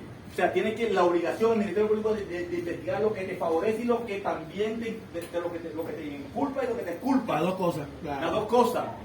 Entonces tú, para eso que tienes el 127 numeral 5, estoy aquí, ¿ves? En estos derechos del imputado, estoy aquí. 127 numeral 5 y el 287. 287. Ahí te da la potestad para que tú en esos 45 días también pidas llevar personas, señores. Proposición de diligencia, sí. Esto va a quedar grabado, pero igualito yo se lo voy a decir a ustedes. Yo acostumbro a montar coartadas para personas que estoy defendiendo. Personas que digan que, si me dijeron que la función es en Caracas, yo lo pongo allá en Guarena, en una fiesta, y tengo 3 personas que estaban allá conmigo en Guarena. Tengo que montar mi coartada, porque si no, voy a debatir lo que el Ministerio Público investigó, señores. Y entonces es muy difícil uno ganarle. Solo que estoy diciendo desde el primer día. Desde el primer día le dije, el Estado tiene la mayor posibilidad de ganarnos en el proceso penal, porque el Ministerio Público es Estado, el fiscal es Estado y los funcionarios policiales que hacen la investigación son Estado. Contra ti, tu defendido, que nada más tienes la opinión de tu defendido, muchas veces ni testigo tienes. ¿Dónde estabas tú? No, yo solo en la casa viendo televisión cuando pasaron, no sé, imagínate tú. Entonces uno tiene que montar su coartada. Busco 2 o 3 testigos que me ayuden. Eso lo hago yo en los 45 días. Yo no me quedo cruzar de brazos y les enseño a ustedes que no se queden cruzar de brazos. Porque tienen el artículo 127, numeral 5 y 287, hagan uso de eso. Y si yo hago uso de eso, y el Ministerio Público se me hace loco, yo me voy al artículo 264, control judicial, verifique. Yo acabo de hacer el caso que tengo un compañero. Profe, pero si yo monto esa coartada es mentira. ¿Cómo así? ¿Es mentira? Con los testigos que se está diciendo que estaba en una fiesta. Pues. 264. Tendría que escucharme que es mentira. Yo estoy diciendo que él estaba en la fiesta y los testigos van a... Acuérdate que el testimonio tú no puedes atacar, me puedes atacar el testigo o su dicho, puedes atacar las 2 cosas, ya, pero yo veré que mis testimonios sean coherentes y que... Claro. Porque, señores, les dije el primer día también, el derecho penal, la causa que tú tengas, mija, eso pasó en la historia, y estamos reconstruyendo eso. Claro. Porque ya tú estabas ahí, el fiscal estaba ahí, el juez estaba ahí. No, Entonces, no. el que mejor eche el cuento ante juez lo condensa, ese es el que gana. Y esa es la labor tuya como abogado. Eso es verdad Ay, procesal, entonces, verdad procesal. Entonces, ve a defender a Ángeles, porque si va a defender seres humanos, tiene que ser muy. Mira, porque si no vete a defender a Ángeles. Porque Yo entendí que esos recursos que usted emplea es oye, yo no estoy diciendo que te vuelvas corrupta, yo no estoy diciendo eso, estoy diciendo que yo tengo que montar mi coartada, porque yo voy a dejar que el Ministerio Público, simplemente el Ministerio Público, o sea, que puedan cruzar el brazo que el Ministerio Público haga toda la investigación él solo. Yo tengo que buscarme un vecino que diga siquiera que él es buena gente, que él es buena conducta, así sea para eso. Ya, así sea que él no estuvo ahí en el hecho cuando ocurrió el hecho, pero yo para ella que ella no, me dio 40 años conocer tipo más buena gente. Ya, es una madre, como dice un amigo mío, es una madre con las tetas llenas de leche, es una gran persona, eso, siquiera eso, pero no me puedo quedar cruzado el brazo. Ya. ¿Por qué? Porque eso me puede ayudar a mí para decir, mire, es la primera vez, señor juez, mire que nunca lo había hecho, ¿me entiendes? Eso me puede llevar a mí una atenuante, ¿verdad? Pero no me voy a quedar cruzado el brazo. Eso es lo que yo estoy tratando de transmitirle a ustedes. Entonces, para eso son esos artículos que les estoy enseñando para la práctica, que en esos 45 días usted no se va a quedar cruzado el brazo, sino que usted va a hacer uso del artículo 127, numeral 5 y 287. Le hago las solicitudes al Ministerio Público para que haga una diligencia. Él está obligado a responder si las puede hacer o no. ¿Por qué? Porque él está obligado a hacer lo que yo pido. No está obligado porque es el director de la... Pero sí está obligado a decirme por qué sí y por qué no me las niega. O sea, por qué no me las vas a hacer y por qué sí me las vas a hacer. ¿Oyeron? O sea, eso tiene la obligación, porque si no me estaría violando el derecho a la defensa, pero para yo alegar eso tengo que haber hecho primero el control judicial. Sí. Porque si yo voy a alegar en la audiencia preliminar de que el fiscal me negó esas diligencias y yo no hice uso del control judicial, ¿y qué es el control judicial? Pues, ¿en qué se pone eso? Es donde yo le pido. Es 264. Socio, se me olvidó, 264. Sí, 264. Control judicial. ¿Qué me dice el control judicial? Que el juez tiene unas tareas en la audiencia, en la fase preparatoria. Controlar el cumplimiento de los principios. ¿Verdad? El juez tiene y entre esas, yo le pido al juez que, yo hago uso del control judicial diciéndole al juez que inste al Ministerio Público a realizar las diligencias que yo le propuse. ¿Oyeron? Sí. ¿Oyeron? Inste, ojo esa palabra. Que inste al Ministerio Público a hacer las diligencias que yo solicité el día tal y que la reiteré el día tal. ¿Oyeron? Yo hago mi escrito solicitando que tres personas, que le recuerdan la declaración a 3 personas. Hoy, pasan los 3 días, el Ministerio Público no me dice nada, yo corro enseguida a hacer mi escrito de control judicial y lo introduzco ante el juez de control. Control judicial. Le digo al juez, mire, la fecha tal, hice un escrito solicitando 3 diligencias y el Ministerio Público no se ha pronunciado con respecto, y yo hago uso del control judicial. Si el juez me lo declara con lugar, él va a instar al Ministerio Público para que haga esa diligencia o que se pronuncie con respecto a ella. Si no lo hace, dice la jurisprudencia, que si no lo hace me viola el derecho a la defensa. Entonces, como yo sé eso, que yo conozco la jurisprudencia, dice eso, que si no hace la diligencia está obligado a decir. Y además, véanse el artículo 287, creo que el artículo lo dice, el 287, miren ahí, creo que lo dice el artículo que él no está obligado a hacerla, pero sí está obligado a pronunciarse. Creo que lo dice el artículo 287. De todas maneras, vamos a hacer un paréntesis para yo tomo un poquito de agua y ustedes van verificando eso. Ya, acudo al control judicial para que el juez me lo inste a que me las haga. Yo tengo que decir porque son pertinentes, necesarias, indispensables, todo lo que tengo que ponerle yo tengo que llenar eso, pero lo hago, ¿vieron? Ojo, que esto es lo que esta es la parte práctica que yo quiero que ustedes se lleven de mí, de esto. No, pero esto no se meta aquí, estoy aquí, no se metan con lo otro, que sea otra clase. Estoy apenas ahí. En esta etapa que estamos aquí, en esta primera hipótesis donde tengo 45 días, yo estoy enseñando a ustedes que esos 45 días no se me crucen de brazos, que pidan diligencia. ¿Cómo pido esas diligencias? ¿Fundamentado en qué? En el artículo que 49, 26, artículo 51, que no he mencionado el artículo 51 de la Constitución, de que estoy aquí, derecho de petición, artículo 51 del derecho de petición. En la Constitución hay 2 derechos de petición. Uno, de orden interno y otro para las instituciones internacionales, creo que es el 29 o 30 de la Constitución, que es para el derecho de petición para verifique, voy a hablar de 51 del derecho de petición. El derecho de petición es 51, pero eso es para el orden interno, pero para el orden internacional tenemos creo que el 29 o 30, creo que es el 30 es el derecho a la víctima, no, creo que es 29, que usted tiene derecho a hacer peticiones respetuosas a los organismos internacionales. Esa es una competencia supletoria. Cuando tú agotas el derecho interno, puedes acudir al derecho internacional. Creo que es el artículo 29, ¿cierto? Sí, 29. Gloria a Dios que la pegué. Bien, 29, la pegué. 29. Contra los Ustedes derechos digo que humanos. ya me estoy aprendiendo, tanto hablo en las clases, ya me lo estoy aprendiendo. Bien, entonces, señores, 45 días tiene el Ministerio Público para hacer el acto conclusivo. ¿Cuáles son los actos conclusivos en Venezuela? Archivo Archivo fiscal, fiscal, sobreseimiento y acusación. Sobreseimiento y acusación. Correcto. Bien. ¿Preguntas hasta ahí? ¿Cómo fue que te dije? El examen y revisión de medidas. No me acuerdo Examen y revisión de medidas. Búscatelo por aquí, por el 264, 230, 2 algo por ahí está. Búscatelo por ahí, porque el 229, 230 creo que es, si no estoy mal. No, el 230 es la proporcionalidad. No. Pero búsqueselo ahí rapidito. Ahí está la revisión de medidas. Como me cambiaron el código, ya los artículos los cambiaron. Todavía no lo han encontrado. Revisión de medidas, examen y revisión de medidas. 250. 250, señores. Que emocionado con ese artículo. Examen y revisión. Sí, Examen y revisión. aquí, 250. Examen y revisión de medidas. Señores, ese es otro artículo que tienen que tener la mano ustedes en la cabeza. Si la persona está privada de libertad, mi labor como abogado es tratar de sacarlo de la cárcel. Y aquí yo tengo ese artículo 250 también. No solamente pido diligencia, sino que le digo al juez que la revise cada 3 meses y dice, ¿cuánto? Y la puede hacer las veces que quiera. Cada 3 meses. Cada 3 meses. Y la puede hacer las veces que quiera, ¿vieron? Sí. Entonces, pendiente con esos artículos para que los pongan en práctica, porque esos artículos aquí en Venezuela pareciera que no existieran para los jueces. Entonces, ojo con la respuesta que le da el juez. Si te dictó la medida privativa aquí, ojo con esto. Esto es clave. Me dictó la medida privativa aquí, y yo a los 3 meses le pido que me la revise, como está en el código, porque para tanto la puso el legislador ahí. El legislador no me la puso ahí de muestra, me la puse ahí para que yo haga uso de ella. Entonces me dice, ¿qué me responden los jueces? Que no han cambiado las circunstancias, ¿oyeron? Y me la niegan. Pero el pueblito le fastidio la vida, para que sepa que ese artículo está ahí. Y que tiene también la obligación de hacerla él de oficio. Si no, las cárceles no estuvieran así, señores. Miren cómo están en nuestras cárceles.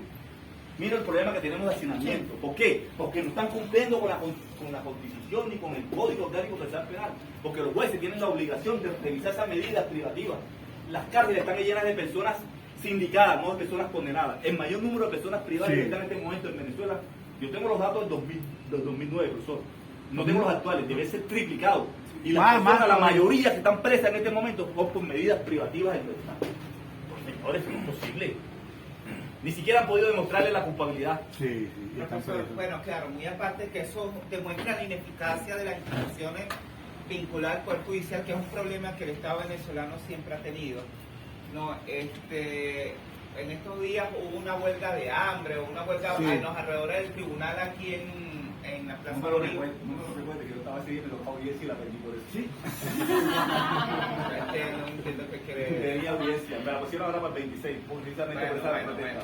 Por la huelga. Simplemente lo hice. No, está bien tu punto, está bien. Pero yo digo, no solamente son los jueces, señores, porque quien pide la medida privativa es el fiscal. Y ahora la culpa nada más se la quieren echar a los pobres jueces. Pero yo lo que quiero decir es que dentro de los recintos penitenciarios hay una serie de vicios que promueven los retardos procesales. Muchas veces las personas que ni siquiera están legalmente privadas de libertad, incluso terminan cumpliendo una pena más allá, una condena más allá de lo que hubieran arrestado. Yo les recomiendo, si lo encuentro se lo voy a pasar a ustedes para que lo vean. La serie Archivo Criminal de Radio Caracas Televisión tiene un episodio relacionado con ese caso. Yo lo vi, un muchacho que se reúne con un hombre y entonces... Déjame refutar un momentico con ley. Dame ley. Artículo del Ministerio Público, señor. Eso no es responsabilidad solamente de los jueces de ejecución, que tienen una responsabilidad alta. El Ministerio Público aquí en esta ley tiene que asignar fiscales de ejecución. Yo hice estos días puse un estado, mi estado dijo, que den el informe de los fiscales del Ministerio Público que están encargados de ejecución, porque tienen la obligación. ¿Quiénes tienen la obligación de visitar a nuestros privados de libertad? El juez de ejecución en primer lugar, la defensa pública y el Ministerio Público que asigna a un funcionario, aquí lo dice la ley, y tiene unas obligaciones, unas competencias legales. ¿Por qué nada más le echamos la culpa a una sola parte? Tenemos que, es el Estado, señores, pero tenemos que ser serios. Si tú planteas bien el problema, tienes más posibilidad de resolverlo, ¿sí o no, profesor? Ya, entonces yo quiero a ustedes mostrar que estamos en una universidad y las universidades son para buscar soluciones. Yo no estoy aquí criticando por criticar, sino que estoy metiendo ustedes para decir buscamos una solución, porque yo ojalá la tuviera, ya lo hubiera presentado. Pero la que tengo yo es que si cumpliéramos con la Constitución y el Código Orgánico Procesal Penal, resolvemos el problema carcelario. Eso sí se los aseguro yo, porque se lo estoy demostrando aquí en clase. Todos esos artículos que estoy diciendo, 250, afinidad, el 9, el 230, el de la proporcionalidad, el artículo 44 de la Constitución. ¿Qué nos está diciendo a nosotros? Que debemos buscar a las personas en libertad. El 272, no nos está diciendo la Constitución del 99 que debemos buscar a las personas en libertad. No estoy hablando aquí hace rato que este artículo los jueces, si lo cumplieran, señores, si lo cumplieran, o este artículo que les voy a explicar a ustedes, 2, proporcionalidad, ¿cuál es que dije yo? Proporcionalidad, principio 230. Vamos, voy a aprovecharlo, explicarlo enseguida. Bueno, pero lo voy a explicar ahora en la otra vez. Proporcionalidad. Todos estos artículos, señores, nos están indicando a nosotros. Mira, lo que le expliqué la clase pasada, suspensión del proceso, ¿cuál expliqué la clase? Todo eso que explicamos la vez pasada, no sé qué, todo lo que expliqué la clase pasada, nos está diciendo el código que nos necesitamos que la gente busquemos libertad, que el principio de libertad debe prevalecer. Entonces, ¿qué dice la gente? No, es que si lo dejamos en libertad, ellos van a seguir cometiendo delitos. ¿Es culpa de él o es culpa del Estado? O sea, entonces, ¿para qué tenemos cuántos? Ojalá el compañero tuviera la información, ¿cuántos funcionarios policiales y militares tenemos entonces? ¿Cómo va a salir nosotros con esa excusa? Que no lo dejamos en libertad porque pues el tipo va a seguir cometiendo delitos. Entonces, ¿para qué pagamos impuestos para ese poco de funcionarios entonces? Que hay no sé cuántos miles. Ya, entonces, si esa es la excusa, que no podemos dar una medida de libertad porque el delincuente sigue cometiendo delitos. El sistema penitenciario está formado para eso, para resarcir. Claro, para insertar a las personas. La Constitución, debemos llevar las misiones Sucre, la misión. Yo estoy seguro que si lleváramos la misión Riva, la misión Sucre y todo eso a las cárceles, pudiéramos también apuntar a resolver el problema, a cambiar a esas personas que sacan de ahí. Oye, para una persona que tuviera condenada 10 años salir siendo abogado o médico, que aprovechara esos 10 años para una profesión o una cuestión técnica. Ojalá, él debe ser. Eso lo hacen en Canadá, me dicen, y lo hacen en otros países. ¿Ya? ¿Por qué no lo podemos hacer nosotros? ¿Qué? Porque tenemos el complejo que somos latinoamericanos. No, porque no hay voluntad política. Ya, no hay voluntad política, señores. Bueno, bien. Entonces, fíjense que ese artículo para los jueces no existe. Y si tú se lo recalcas y yo le digo que lo hagan, le va a decir, no han cambiado las circunstancias. O sea, que también los jueces nos ayudan a que las cárceles no estén así. Y el Ministerio Público nada más sabe pedir privativa. Señores, entonces vamos a ver si eso cambia, porque no podemos resolver un problema y crearnos otro. Porque estamos resolviendo el problema porque tenemos a la persona privada, pero allá en la cárcel se nos crea entonces el problema del hacinamiento y todo lo que nosotros sabemos que está pasando. Si en la ley, después que la Fiscalía cumple el lapso, si en la ley no aparece la prórroga como tal, ¿en qué se basan ellos para ellos pedir prórroga? Ya yo le dije al profesor que le iba a contestar eso. Aquí no aparece prórroga, pero que esta es la primera hipótesis. La prórroga te lo voy a explicar en la segunda hipótesis. Oye, aquí si no te hacen los 45 días, te tienen privado de libertad, no te hacen el acto conclusivo, los 45 días, lo que dice la ley es que te tiene que dar, ahí está en el 236, claro, tiene que darte una medida menos gravosa. Ya, eso ahí no tiene pelo. Oye, ahí no vamos a ponernos a discutir eso porque está la ley taxativamente ahí. El fiscal tiene 45 días cuando la persona está privada. Si no hace el acto conclusivo en los 45 días, la persona le da una medida cautelar menos gravosa. Bueno, me causa duda lo que estaba comentando el compañero, porque hasta donde yo entendía, antes del código, de la reforma del Código Procesal Penal, la primera vez que se le dio una vacatio legis que se implementó, que culminó en el 99, creo, efectivamente, cuando las personas estaban privadas de libertad, no había ningún acto conclusivo y tenían 20 años, la juzgaban y si la pena era de 3, entonces le daban 3 más. Pero tengo entendido, aclárenme usted, profe, que luego de la segunda reforma del Código Orgánico Procesal Penal, bueno, la primera, ya eso no es así. ¿En qué sentido? En que efectivamente no se hacen los actos conclusivos cuando debería de ser, pero si la persona tiene 5 años detenida y la pena es de 3. La segunda hipótesis. Yo le contesto Para que me digas. Déjame llegar a la segunda hipótesis. Gracias. ¿Alguna pregunta hasta aquí a la primera hipótesis, señores? Tenemos la